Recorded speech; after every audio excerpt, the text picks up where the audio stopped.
안녕하십니까. 농작업 안전관리에 대해 알려드릴 저는 영동군 농업기술센터 농촌자원팀에서 근무하고 있는 김연숙이라고 합니다. 반갑습니다. 우선 목차부터 살펴보도록 하겠습니다. 첫 번째, 농작업 안전관리의 중요성.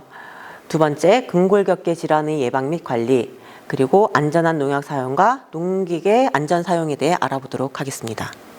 아무리 수확량이 많고 재배 면적이 넓고 경제적으로 수입이 많다고 하더라도 여러분이 건강하지 않다면 그것이 다 무슨 소용이 있겠습니까? 그래서 이번 시간에는 농작업자의 안전을 위해하는 요인에 대해 알아보고 그것을 예방할 수 있는 방법에 대해 알아보도록 하겠습니다. 농작업자의 안전을 위해하는 요인에는 인간공학적 요인, 물리적 요인, 생물학적 요인, 화학적 요인 등이 있습니다. 인간공학적 요인에는 작업 자세, 반복 동작, 중량물 부담 등이 있고, 물리적 요인에는 소음, 진동, 온열, 생물학적 요인에는 유기분진, 미생물, 곰팡이, 화학적 요인에는 농약, 무기분진, 일산화탄소, 황화수소 등이 있습니다. 다음은 농업인의 안전재해 현황입니다. 농업인의 안전재해란 농작업과 관련된 각종 위험 요인에 노출되어 발생하는 작업 관련성 질환 또는 안전사고를 총칭하는 말입니다. 국제노동기구에서 정한 세계 3대 위험 산업으로 광업, 건설업, 농업이 선정되었는데요. 농업 근로자의 산업재해는 일반 근로자의 약 1.5배인 것으로 나타나 안전에 대한 대책이 시급한 것으로 보입니다. 이 그래프를 보시면 산업재해 대비 농업인의 업무상 재해가 훨씬 높게 발생했는데요. 농업인 안전보험에서 조사한 바에 의하면 재해 사망자 수는 연간 260명이 넘는다고 합니다. 이 그래프는 농업인 업무상 손상 발생률과 농업인 업무상 질병 유병률을 나타내고 있는 그래프입니다. 농업인 업무상 손상 발생률은 2에서 3% 정도이고 농업인 업무상 질병 발병률은 5% 내외로 농업인 업무상 재해 발생은 저감 대책이 시급한 것으로 보입니다. 이 그래프에서는 농업인 업무상 손상은 남성이 더 많고 연령이 높아질수록 증가하는 추세를 보이고 있습니다. 이 그래프는 농업인 업무상 손상 발생 유형을 나타내고 있는데요. 전도사고와 농기계 운전사고가 주요 손상 원인인 것을 알 수 있습니다. 농업인의 업무상 손상 및 질병 조사를 한 내용인데요. 이 그래프에 의하면 성별 농업인 업무상 질병 발병률은 남성보다 여성이 높고 연령이 높아질수록 질병 유병률이 높은 것으로 나타나 있습니다. 업무상 질병 유병률 추이입니다. 근골격계 질환이 압도적으로 많은 것을 알 수 있습니다. 이런 많은 재해들에 대비하여 국가에서는 산업안전보건법, 농약관리법, 농기계 기계화 촉진법 등을 제정하여 농업인을 안전하게 보호하고자 하고 있는데요. 저희 농업기술센터에서는 농촌진흥청과 협력하여 작목별 맞춤형 안전생산 시범사업, 그리고 농업활동 안전사고 예방 생활화 시범사업 등을 추진을 하고 있습니다.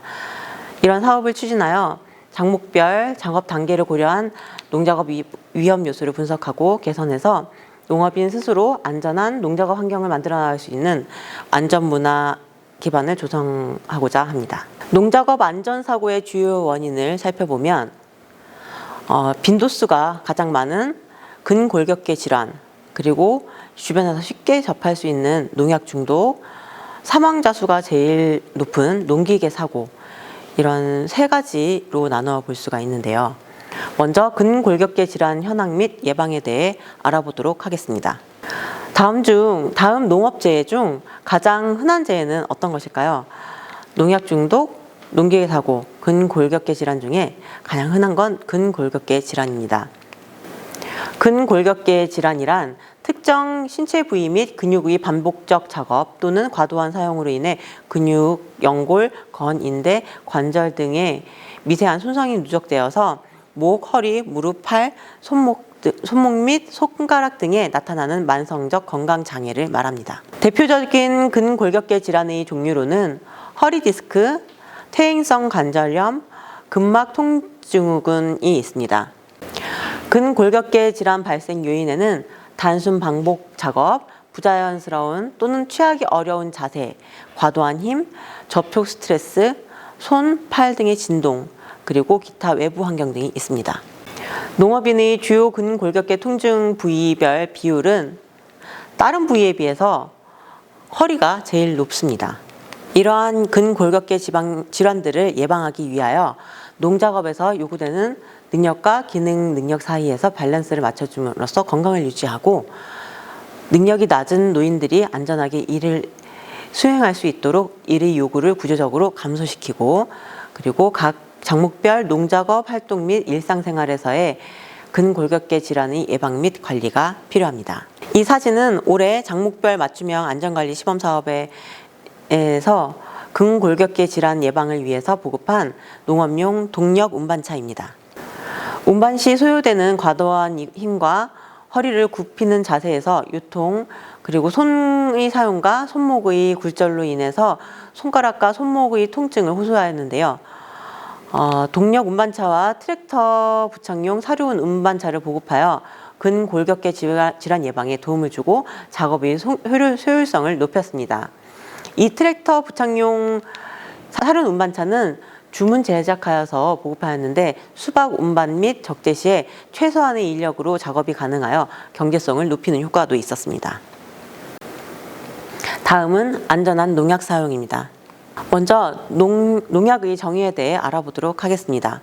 농약이란 농작물을 해하는 균, 곤충, 응애, 선충, 바이러스 등의 동식물의 방제에 사용하는 살균제, 살충제, 제초제와 농작물의 생리 기능을 증진 또는 억제하는 데 사용되는 생장 조절제 및 약효를 증진시키는 자재들을 농약이라고 일컫는데요. 상식으로 분홍색 뚜껑은 살균제, 초록색 뚜껑은 살충제, 노란색 뚜껑은 제초제인 건 다 알고 계시죠? 다음은 농약의 종류입니다. 이것은 참고로 읽어보시면 되겠습니다. 다음은 농약 사용 설명서에 표시되어 있는 사항입니다. 농약 사용 설명서에 있는 표시사항은 독성, 상품명 또는 품목명, 약재의 용도 구분 색깔, 약재의 적용 대상 표시, 그리고 안전기준 및 취급 제한 기준, 그리고 내용량 및 기타 내용들이 있는데요.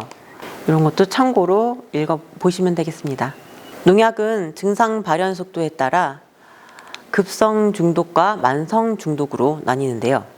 급성 중독은 단시간에 상대적으로 높은 수준의 농약에 노출되었을 때 급성 효과로 나타납니다. 기침, 두통, 어지러움 등의 경증부터 발열, 구토, 호흡곤란 등의 중증 이상 중독 증세를 보입니다. 농약은 증상 발현 속도에 따라 급성 중독과 만성 중독으로 나뉘는데요. 급성 중독은 단시간에 상대적으로 높은 수준의 농약에 노출되었을 경우 기침, 두통, 어지러움증 등의 경증부터 발열, 구토, 호흡곤란 등의 중증 이상의 중독 증세를 보이는 것이 급성 중독이라고 합니다. 만성 중독은 장기간 동안 상대적으로 낮은 수준의 농약에 노출되었을 경우 천식, 암, 내분비계 이상, 신경계 이상 등의 증상을 보일 수 있습니다. 다음은 증상에 따른 급성 농약 중독 중증도 분류입니다. 농약 노출 이후 경험한 증상에 따라 경도, 중등도, 중증도로 나뉘는데요. 참고로 읽어보시면 되겠습니다. 다음은 농작물 재배 방법에 따른 급성 농약 중독 경험률입니다. 농작물 재배 방법에 따라 급성 농약 중독 경험률에서 차이를 보이는데요. 시설보다 과수와 노지 재배 농업인에서 급성 농약 중독 증상 경험률이 높게 나타났습니다. 다음은 병원이나 의원에 내원한 농약 중독 환자의 특성입니다. 2014년부터 2017년까지 수집된 농약 중독 환자의 데이터는 총 234건이었습니다. 사용 농약을 분류한 결과 제초제가 가장 많았습니다. 제초제 원재 중 글리포세이트류의 사용이 전체의 17.7%로 나타났는데요. 파라쿼트를 함유한 농약에 의한 중독도 24건이나 나타났다고 합니다. 다음은 농약 안전 보건 정보에 관한 내용입니다. 현재 농약의 독성 분류는 인체 영향에 대한 것이 아니라 생태 족성 위주로 되어 있는데요. 농업안전보건센터에서 우리나라에서 생산되는 농약에 대해 인체 독성 분류를 하여 홈페이지를 통해 제공하고 있습니다. 보시는 페이지는 인터넷에서 농업안전보건센터를 검색하시면 보실 수 있는 페이지인데요. 이 부분에서 농약 상품명이나 원재명을 검색하시면 항목별로 자세한 인체 독성 정보를 확인하실 수 있습니다. 이 홈페이지에서 농약 상품명을 검색을 하시면 이런 페이지를 보실 수가 있는데요. 여기서는 이 농약의 인체 독성과 그리고 보호구 착용 방법 등에 대해서 아실 수가 있습니다. 원재명을 검색을 하신다면 이런 페이지를 보실 수가 있습니다. 여기서는 각 인체 독성 정보값의 상세 설명에 대해 아실 수가 있습니다. 그렇다면 농약의 중독의 원인은 무엇이 있을까요? 크게 두 가지로 나눠볼 수가 있습니다. 살포 중의 중독 원인, 그리고 살포 외의 중독 원인 두 가지로 볼 수가 있는데, 살포 중의 중독 원인은 보호구를 제대로 착용하지 않았을 경우, 그리고 건강 상태가 나빴을 경우, 농약을 뿌릴 때 부주의하거나 살포 방식에 문제가 있을 경우가 이에 해당합니다. 살포 외의 중독 원인에는 농약 살포 직후 과수원이나 밭, 논 등에 무방비 상태로 들어갔을 경우, 그리고 인근 경지에서 살포한 농약이 비산되어서 날아왔을 경우, 의도적으로 또는 비의도적으로 농약을 음용했을 경우가 이에 해당합니다. 농업안전보건센터에서는 농약에 주로 중독되는 원인을 알아보기 위해 재미있는 실험을 진행하였는데요. 농작업을 할 때 가장 농약에 많이 노출되는 부위가 어디인지 알아보는 실험을 하였습니다. 실험 방법은 머리, 가슴, 팔, 다리, 발 등에 패치를 붙여 여기에 묻어나는 농약의 양을 검출하여 전체 노출량을 추정하는 방식으로 진행을 하였습니다. 이 사진은 농작업 전 패치를 붙인 모습입니다.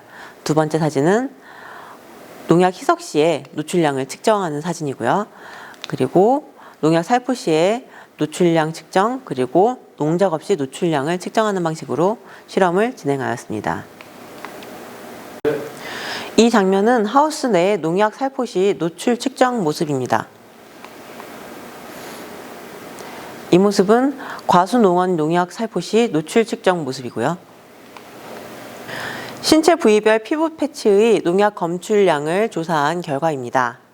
다른 부위에 비해 손에서 가장 많은 양이 검출되었고, 이 결과로 우리는 농약 살포 시 보호구의 착용이 중요함을 알 수 있습니다.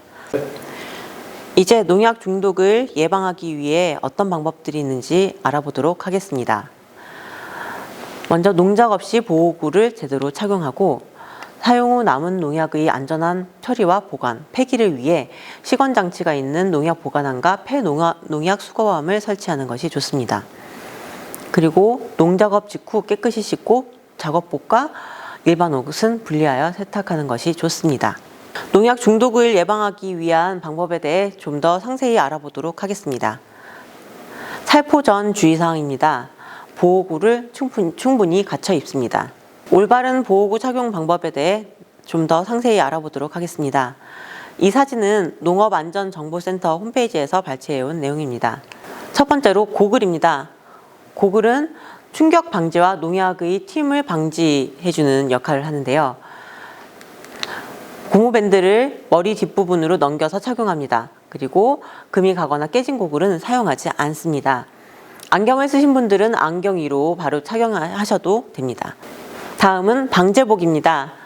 농약은 피부를 통해 흡수가 가장 많이 되기 때문에 몸 전체를 덮어주는 방제복의 착용이 아주 중요합니다. 방제복은 방수 기능이 있는 옷을 착용하도록 합니다. 다음은 마스크입니다. 마스크는 농약 흡입 방지를 위해 필요한 것이고요. 일반 면 마스크는 효과가 없으므로 흡착제 성분이 있는 것을 사용합니다. 코와 입 주변을 밀착할 수 있는 마스크를 착용합니다. 네 번째로 장갑과 테이핑입니다. 손은 아까 연구 결과에서 봤듯이 농약 노출에 가장 취약한 부분 중에 하나입니다. 일반 면 장갑은 방수가 되지 않으므로 방수 기능이 있는 고무 재질의 장갑을 사용하도록 합니다. 방제복을 입고 장갑을 착용할 때는 이음새 부분을 테이핑하여 들뜨는 부분이 없도록 해야 합니다. 다음은 장화입니다. 미끄러움 방지와 방수가 되는 고무 재질의 장화를 사용합니다. 목이 낮은 것보다는 목이 높게 올라오는 것이 좋습니다. 장화를 신은 후에 방제복을 위로 덮어 농약이 흘러 들어가는 것을 방지해 주는 것이 좋습니다. 다음은 살포 전 주의사항 두 번째입니다. 건강 상태가 좋지 않으면 농약 살포 작업을 하지 않는 것이 좋습니다. 몸이 필요했을 때, 그리고 임신 중 또는 생리 중일 때, 그리고 손발에 상처가 있을 때는 농약을 살포하지 않습니다. 살포 전 주의사항 세 번째입니다. 농약 살포 작업 전 농약 설명서를 꼼꼼히 읽으며 살포에 사용하는 기구는 미리 점검합니다. 다음은 살포 중 주의사항 첫 번째입니다. 농약을 희석하는 작업을 할 때도 보호구를 착용한 후에 합니다. 반드시 고무장갑과 마스크를 착용하시고 농약 포장을 뜯을 때 손으로 뜯지 말고 반드시 가위를 사용하는 것이 좋습니다. 그리고 가장 중요한 것은 농약 희석 시 사용 설명서의 희석 배수를 준수하는 것이 중요합니다. 살포 중 주의사항 두 번째입니다. 뜨거운 한낮에는 작업을 피하며 살포 중에는 담배를 피우지 않습니다. 농약이 담배에 묻어 입안으로 들어갈 위험이 있기 때문입니다.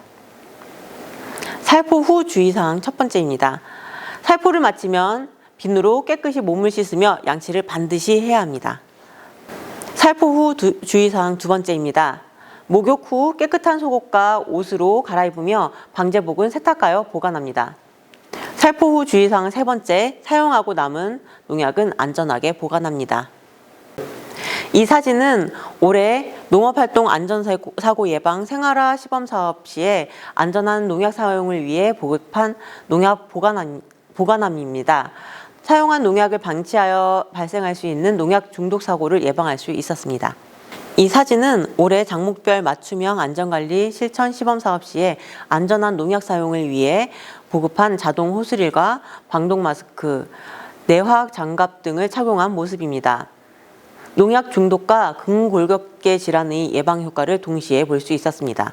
다음은 농약 중독 시 응급처치 사항입니다. 농약 중독 시 응급처치는 중독 환자의 일반적인 처치와 유사한데요. 농약에 오염된 옷을 빨리 제거하고 노출된 부위는 흐르는 물과 비누로 깨끗이 씻어냅니다. 119 구급대에 도움을 요청하고 복용한 농약 용기를 병원에 가져가는 것이 중요합니다. 일부러 구토를 유발하지 말고 구토 시 폐로 흡인되지 않도록 주의합니다. 빨리 병원으로 이송하여 위세척과 해독제를 투여받는 것이 중요하고 의식이 저하된 경우 환자를 회복 자세로 눕히며 의식과 호흡이 없으면 즉시 심폐소생술을 시행합니다. 다음은 응급처치 사항을 그림으로 나타낸 모습입니다. 참고로 읽어주시면 되겠습니다. 여기서 주의하실 사항이 있는데 농약을 흡입하였다고 구토를 유도를 하는데 강한 산성이나 알칼리성 같은 유독물질은 구토를 유도하는 것을 금지하고 있습니다. 다음은 농기계 안전사고 실태입니다. 해마다 농번기가 되면 농기계 안전사고로 목숨을 잃거나 부상당하는 사람들이 소식이 전해지는데요. 이러한 사고를 예방하기 위해 어떤 방법이 있는지 주요 농기계를 대상으로 예방 방법을 알아보도록 하겠습니다. 경운기를 운행하실 때는 절대 음주운전은 하시면 안 됩니다. 그리고 비포장 도로에서는 저속주행을 하셔야 하고요. 경사지 주행 시 과도한 조향 클러치 조작은 금지입니다. 그리고 동승자의 탑승도 금지합니다. 그리고 야행 주행 시 반사판 등화 장치를 꼭 부착하셔야 되는데요. 밤에 안 보여서 충돌 사고가 많이 발생한다고 합니다. 다음은 트랙터입니다. 트랙터도 마찬가지로 절대 음주운전 금지고요. 안전벨트를 착용하시는 것이 필수입니다. 그리고 도로주행 시 교통신호 체계를 꼭 지키셔야 하고 승하차 시 승차용 손잡이를 잡고 이동하셔야지 안전하게 이동하실 수 있습니다. 다음은 예치기의 안전사용 방법입니다. 안전보호 장구를 꼭 착용하시는 것이 좋습니다. 예치기 구동부 주유 및 점검을 시행하시고 작업 전 작동 상태를 꼭 확인하셔야 합니다. 작업 장소의 위험 요소를 사전에 정리하는 것이 좋고 원형날 또는 안전날을 사용하시는 것이 좋습니다. 마지막으로 콤바인입니다. 콤바인도 절대로 음주운전을 하시면 안 되고 안전벨트를 꼭 착용하시는 것이 좋습니다. 내 몸을 지키는 작업복을 착용하셔야 하고 이물질 제거 시 엔진 정지 후 작업을 하셔야 합니다. 보조작업자와 사전 작업 시 전 후방을 확인하셔야 합니다. 다음은 이항기의 안전사용 방법입니다. 음주운전 절대 금지고요. 안전벨트는 꼭 착용하셔야 합니다. 작업 전 작동 상태 점검 및 관리는 필수고요. 논 진출입 시 안전운행을 준수하셔야 합니다. 이항기 이동 시 도로주행은 절대 금지입니다. 오늘 농작업 안전관리의 중요성, 그리고 근골격계 질환의 예방 및 관리, 그리고 안전한 농약 사용, 농기계의 안전 사용에 대해 알아보았는데요. 오늘 배우신 내용을 꼭 숙지하셔서 안전하고 건강한 농업 활동 하시기 바랍니다. 감사합니다.